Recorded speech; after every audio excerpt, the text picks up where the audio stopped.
ពីយូរដែរអ្នកគ្នាតែអ្វីដែលសំខាន់ណាស់រសជាតិគេគឺពិតជាឆ្ងាញ់ខ្លាំងមែនតើហ្មងណាខាងនេះអ្នកគ្នាយើងអាចញ៉ាំគ្នា3ទៅ4នាក់បានដំបងឡាយខ្ញុំស្មានតែចានតូចអ្នកគ្នាតែមានណាចេញមកចានប៉ុណ្ណានៅចាំកងហ្មងហើយនេះគឺជាគ្រឿងបន្ថែមរបស់គេអ្នកគ្នាស្រ័យមួយណាថែមមួយនឹងតើសម្រាប់ខ្ញុំវិញអ្នកគ្នាដួសផ្អែមដួសអីហើយខ្ញុំមានអារម្មណ៍ថារៀងស្ទើរហើយខ្ញុំក៏ថែមជាមួយនឹងដូងតើយគេបន្ថែមពីលើចឹងណាដោយសារតែខ្ញុំចូលចិត្តញ៉ាំបែបរសជាតិរៀងដិតដល់និយាយទៅរីកមិនហ្មងអ្នកគ្នាណាដែលគាត់ចូលចិត្តសាកញ៉ាំមួយផ្អែមហើយរសជាតិរៀងលក្ខណៈថាមិនផ្អែមពេកមិនសាពេកអ្នកគ្នាអាចមកសាកមួយកន្លែងនេះបាននិយាយទៅសម្រាប់ដូងខ្ទិះនៅកន្លែងនេះគឺខ្ញុំ rating ឲ្យ10លើ10ហ្មងអ្នកគ្នាព្រោះដោយសារតែខ្ញុំចូលចិត្តបែបរៀងខ្ទិះអញ្ចឹងហ្មងតែដាក់មួយម៉ាត់ចូលមាត់អ្នកគ្នាគឺមានអារម្មណ៍ថាសាច់ដូងនឹងយើងមិនបាច់ទំពាអ្នកគ្នាគឺវាអាលីនៅក្នុងមាត់យើងតែម្ដងហើយបើនិយាយពីខាងនេះវិញអ្នកគ្នាអើយអាចដឹងថាចានធំធំហ្មងមានណាវាយម្នាក់មួយចាន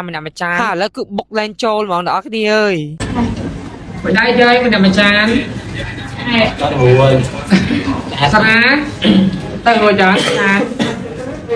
តែឡើងមកណាតែគាត់ថាថាមួយชิ้นទៅរួយអត់ទេនិយាយទៅផ្ដាំឲ្យផ្ដាំទៀតអ្នកគ្នាពេលបើញ៉ាំផ្អែមកន្លែងហ្នឹងកុំហៅលោបអសោះហើយតាមមួយចានញ៉ាំគ្នា4 5នាក់គឺអូខេហើយនេះនិយាយថាលោបសាហាវមកអ្នកគ្នាតែ4នាក់ឯងប៉ុន្តែហៅរហូតដល់5ចានណាគេដែលមកបាត់ដំបងកុំភ្លេចចូលសាក់ញ៉ាំអ្នកគ្នាណាលើទាំងស្បែកមុខទាំងស្បែកខ្លួនគឺប្លែកខ្លាំងមែន